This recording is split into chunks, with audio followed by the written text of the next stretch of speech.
Happy Friday once again, Frank Rock, House of Orange Sports Channel. Whether it's coaching news, whether it's portal news, trying to stay up to date on this stuff as much as possible. Tennessee Today adds what to me I really like in former Colorado cornerback Colton Hood. And we'll talk about that. And we'll talk about that commitment that they add here in just a moment. Make sure you hit the like, share it out. Anybody you may not that may not have found the channel up to this point. If you share that. That's one of the biggest things you can do to help the channel, if you can share it out. And if you're a returning listener, you like the content, hit that subscribe button. It is free. It is free. You get notifications when videos. Been putting out a lot of content lately, but there's been a lot of opportunity. I've really been trying to take advantage of that to try to bring as much as I can on here. But I like the commitment. Tennessee adds former Colorado cornerback Colton Hood to the equation. He started out, if I'm not mistaken, at Auburn, and then he moved to Colorado, and he has 3 years of eligibility left. He is from Georgia, and he's a guy, he comes in. There's some pretty interesting numbers Pro Football Focus tweeted out today that said new Tennessee cornerback Colton Hood last season. He had 215 coverage snaps, 0 touchdowns allowed, and a 51.7 passer rating allowed. That's elite numbers. That is elite numbers. And I don't know how that stacks up against Jermod McCoy or any other cornerbacks in America, but that is elite numbers. Tennessee got on this one quick once he entered the portal, and they were able to get this one through the finish line. I love the pickup of Colton Hood here as well. And I was trying to find some videos. All I found was a bunch of shorts on him. And, I'm not, well, that's all I could find was shorts on him. I'm sure there's probably more if I dug deeper on it, but based on what I had come up with, that's where we were at. But this is, again, I really like this commitment for Tennessee. It said that according to the article I'm going by Austin Price, FalkWest.com, Hood told him, he said, just the culture and the history about it. I mean, they got a lot of great players to come through here, and just the culture. And I also like the geniusness of the coaches. Coach Heupel, Coach E.T., Coach Banks, Coach Martinez, all of them. I mean, they're just all genuine. I just really like what they had to say about the university. That's some pretty high remarks there for Colton Hood coming in. And it says, again, Tennessee targeted him the moment he got in the portal. And again, 3 years remaining.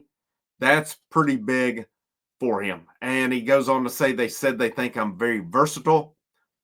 I mean, I'm also really athletic. They said they think I'm really athletic. I agree. I think I'm probably one of the most athletic guys in the portal and in the college game right now.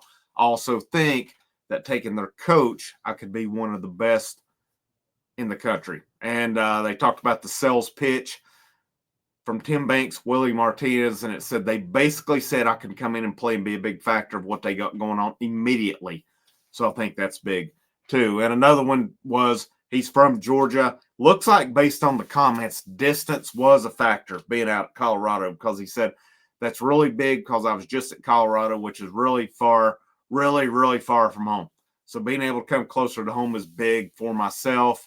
And playing in SEC, it's appealing going against the best. I pride myself on competitiveness, so that is very appealing. With Jermod McCoy coming off of injury, what's his status going to be starting out? This is a fantastic ad by this Tennessee staff. Excellent job identifying him. I really feel like you've shored up your cornerback position, regardless of if McCoy's back or not. What does that enable you to do? Because the one spot I think that's unsure is that second safety spot. Obviously, Andre Turrentine is going to be one of them. People, I've seen it put out there that, Tennessee lost their starting safety, Jacoby Thomas. He was not starting. He wasn't starting. Now, I think he and Christian Charles both hit the portal to make more money. And I'm not saying Thomas would not have started. All right, let's don't mistake that. I don't think it was that cut and dry, though. Miami was happy to pay him. Miami is just throwing the money out right now. And I still maintain it. Tennessee's not broke. Tennessee's just not going to overpay for guys that they're bringing in to be backups, where other teams are targeting them as starters. That's based on everything I've read where this thing is at with it. Now, we could go back to the December-January portal window and probably nitpick that one a little bit more with it. This window, I think they're playing pretty smart, and they got Josh Shell. Now they've got Colton Hood. I think they've done really good in this window. If you can add one more receiver in it, I think you're good, and that may not even happen. So, obviously, Jonathan Brady, former Cal wide receiver, former New Mexico State wide receiver, visited this week, just yesterday, I think it was, and seemed to me like, my thought was based on how this goes, maybe it's a fit. But Pete Nakos of On3, he put out an article about 5 hours ago. It says it was transfer portal intel. And here's what he had to say about Brady. I just went over it here. Said Jonathan Brady was at Tennessee on Thursday, and other schools in the mix include UCLA, Indiana, and Virginia Tech. He said, I do not expect him to land with the Volunteers. What that tells me is Tennessee's going another direction on it. I've seen nothing else on that. Actually, I've not seen any of the VolQuest mods talk about it. I've not looked on Twitter at any other potential portal analysts or anything. That leads me to believe that maybe Tennessee, maybe it's not fit. Maybe he's wanting too much money here. Because let's face it, who's proven coming back for Tennessee? I don't know. But, one of the things that they've said, and I've seen Austin Price, talk about this numerous times, Tennessee kind of shifted their philosophy after the season and said, because one of the big things we've talked about is, why are the freshmen not playing? To me, and I like it, you're shifting toward wanting to play that youth. You're paying this youth to come in. Are we paying it to come in and sit on the bench? Or are we paying them to come in here and contribute? Based on what I've read, the Austin Price, and this is not, verbatim, it's not quote for quote, but what I took from his comments on it, I've seen Brent Hubbs allude to it as well. Tennessee is recruiting talent. If you look at the wide receiving core now, every one of them 4-star or above. And I'm counting Brazel in the portal with it. I know when Chris Brazel come out of high school, he was probably lower than that. But when he came out of the portal, he was pretty highly thought of. All of your other 6 wide receivers in it, Travis Smith Jr., Joakim Dodson, Rodarius Jackson. Jackson and Smith were consensus 4-stars across the 4 major publications. Dodson ranged from 3 and 4 on that one, but he was a 4 in some publications. Now you look at your returners. Mike Matthews, Braylon Staley. Mike Matthews, 5-star. Braylon Staley, 4-star. And then they did add Amari Jefferson, who was a consensus 4-star across as well. Now, here's what I think is tough. Number one, and we've got to talk about the quarter. Somebody gave me the idea today. Let's compare instead of just giving Joey Aguilar the job. Why? Let's look at this. I'm going to look into this weekend. Try to compare Aguilar, Merklinger, McIntyre. I think it'll be hard to do, but I'm going to see what I can come up with on that because it's really, in a respect, you've got Aguilar, who has played quite a bit of college football. The other 2 have not. I mean, McIntyre obviously has played none. Merklinger, his snaps were in mop-up duty and games last year.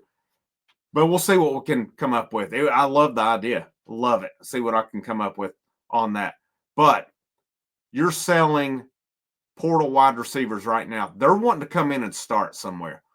If Tennessee staff is honest with them, there are no game changers. There are guys who can come in and provide depth for Tennessee. I respect it if Tennessee's not being dishonest with these guys. You don't need to tell them what they want to hear, and then when they get to Knoxville, it's something it'll come back on you if you do that. Don't know if money was a factor in this as well. And I've seen this before. I mean, one that comes to mind for me was last year. I'd seen it point blank. Tennessee was not going to pursue Jalen McMurray anymore. A day or two later, Jalen McMurray commits to Tennessee out of Temple. So, that's something to watch out for, to see where it goes. Will there be more portal wide receivers? I mean, it's hard to say, but I don't see, if a guy's out there looking for a starting role in big money, I don't see Tennessee going that route. And if you feel good about the guys you have coming back, and I know they're improving, but if you feel good, you roll with them. And it's still to be said too. Boo Carter's going to play some offense, and I really do. I really think if it boils down to it, I've seen a guy who's back at Trey Weary. Braylon Staley's dad on Twitter said Trey Weary can ball. I think he's considered a walk-on. So you never know. I mean, Will Brooks was pretty big as a walk-on last year. We've seen it numerous times before. I really think if it boiled down to it too, you could move possibly Deshaun Brame out wide, and you could possibly get some matchups with that. I still wonder if you couldn't move Ethan Davis out. I'm not saying this staff will do it, but could that possibility be there? Both of those guys, to me, they're bigger bodies, but they move well enough where I wonder, could you split them out wide or even put them in the slot and get some mismatches that way? I think Tennessee's fine at receiver. It's Kelsey Pope, I mean, let's face it, it's a prove-it year. It's his contract year. He was wanted by Georgia. That says a lot to me. Does his unit need to step it up? Yes. I really like the talent down. I do. I don't have a problem. If anything, I might have had more of a problem with their portal approach in December. But if you're dead set that we're playing these young guys and we're going to advance with them, let's roll. Let's go with it. But love the Colton Hood pickup today. Tennessee secondary is in good shape. They're in really good shape. Now, the biggest thing this fall moving forward, it's going to be injuries. That's going to be with it. But every team is going to have them along the way. My interest, my excitement in Tennessee football has amplified the last couple of weeks with it. I just wasn't on the Nico train after last year, and nothing I was hearing in spring practice really enthused me a whole lot. And I'm not saying Joey Aguilar or whomever will be better, but there's a potential story here. And I like this potential story with Aguilar. I like this potential story with this wide receiving unit who's being doubted by a lot of people, but is loaded with talent. There's a lot I like going into this season. And this just seems like that classic Tennessee backs against the wall team where people's pissed, they're doubting, but it's a Tennessee versus the world mentality. Make sure you hit the like, the share, the subscribe. Links are in the description. Channel memberships, channel Patreon. The more members I add, the more I can start doing some members-only stuff. I've got 15 members. Y'all are awesome. Really appreciate you all so far. Let's move that up. Channel Patreon is a big help as well. Or if you just want to say thanks, those super thanks, they are greatly appreciated. Bottom right-hand corner as well. All these things, they do go to help the channel. Go to, hopefully we can get more things going here along the way. But this is Frank, House of Orange. Have a great Friday. And last but not least, go Vols.